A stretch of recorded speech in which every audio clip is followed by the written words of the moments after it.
लक्ष्मी नारायण बहुत भोला लड़का था। वह प्रतिदिन रात में सोने से पहले अपनी दादी से कहानी सुनाने को कहता था।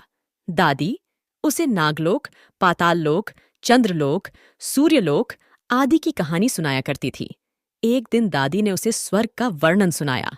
स्वर्ग का वर्णन इतना सुंदर था कि उसे सुनकर लक्ष्मी नारायण स्वर्ग देखने के लिए हठ करने लगा।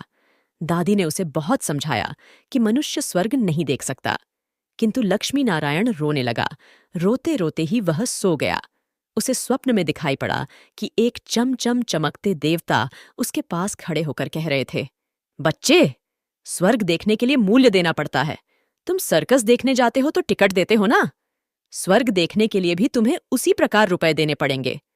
स्वप्न में ही लक्ष्मी नारायण सोचने लगा कि मैं दादी से रुपए मांग लूंगा, लेकिन देवता ने कहा, स्वर्ग में तुम्हारे रुपए नहीं चलते, यहां तो भलाई और पुण्य कर्मों का रुपया चलता है। अच्छा, तुम यह डिबिया अपने पास रखो। जब तुम कोई अच्छा काम करोगे तो इसमें 1 रुपया आ जाएगा, और जब कोई बुरा काम करोगे तो 1 रुपया इसमें से उड़ जाएगा। जब यह डिबिया भर जाएगी तब तुम स्वर्ग देख सकोगे। जब लक्ष्मी नारायण की नींद टूटी तो उसने अपने सिरहाने सचमुच एक डिबिया देखी।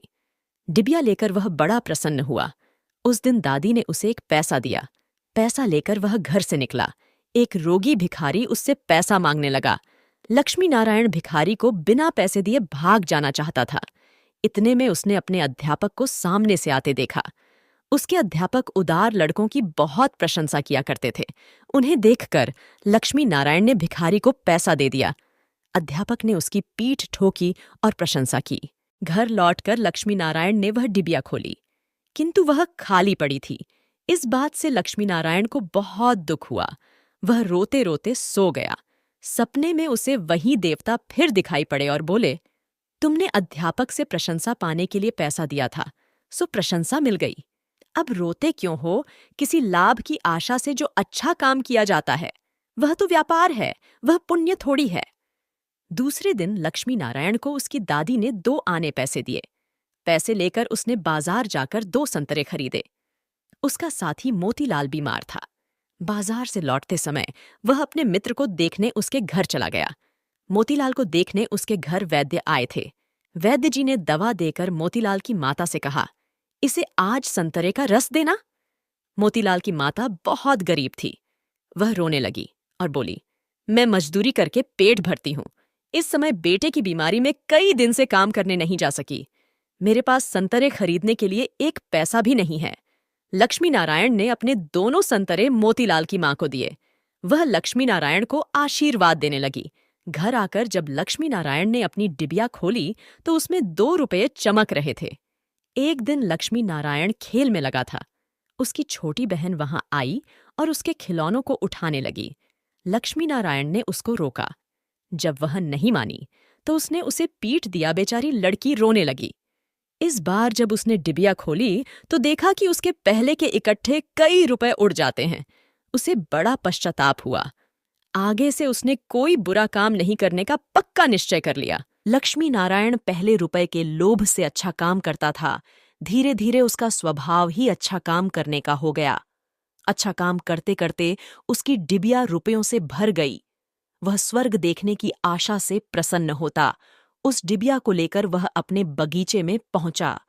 लक्ष्मी नारायण ने देखा कि बगीचे में पेड़ के नीचे बैठा हुआ एक बूढ़ा साधु रो रहा है। वह दौड़ता हुआ साधु के पास गया और बोला, बाबा, आप क्यों रो रहे हैं? साधु बोला, बेटा, जैसी डिबिया तुम्हारे हाथ में है वैसी ही एक डिबिया मेरे पास थी। बहुत दिन परिश्रम करके मैंने उसे रुपयों से भरा था। बड़ी आशा थी कि उसके रुपयों से स्वर्ग देखूंगा, किंतु आज गंगा जी में स्नान करते समय वह डिबिया पानी में गिर गई। लक्ष्मी नारायण ने कहा, बाबा, आप रो मत, मेरी डिबिया भी भरी हुई है, आप इसे ले लो। साधु बोला, तुमने इसे बड़े परिश्रम से भरा है, तुम्हें इसे देने से दुख होगा। लक्ष्मी नारायण ने कहा, मुझे दुख नहीं होगा बाबा, मैं तो लड़का हूं, मुझे अभी पता नहीं कितने दिन जीना है। मैं तो ऐसी कई डिबिया रुपए इकट्ठे कर सकता हूं। अब दूसरी डिबिया पता नहीं भर पाओगे या नहीं। मेरी डिबिया ले लीजिए। साधु ने डिबिया लेकर लक्ष्मी नारायण के नेत्रों पर हाथ फेर दिया। लक्ष्मी नारायण के नेत्र बंद हो गए। उसे स्वर्ग दिखाई पड़ने लगा। ऐसा सुंदर स्वर्ग कि दादी जी ने स्वर्ग का वर्णन किया था।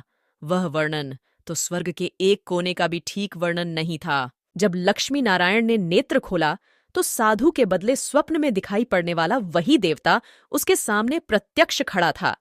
देवता ने कहा, बेटा, जो लोग अच्छे काम करते हैं स्वर्ग उनका घर बन जाता है। तुम इसी प्रकार जीवन में भलाई करते रहोगे तो अंत में स्वर्ग में पहुंच जाओगे। देवता इतना कहकर वहीं अदृश्य हो गए। कहानी की शिक्षा। मनुष्य जैसे काम करता है वैसा उसका स्वभाव हो जाता है। जो बुरे काम करता है उसका स्वभाव बुरा हो जाता है। उसे फिर बुरा काम करने में ही आनंद आता है। जो अच्छा काम करता है उसका स्वभाव अच्छा हो जाता है। उसे बुरा काम करने की बात भी बहुत बुरी लगती है।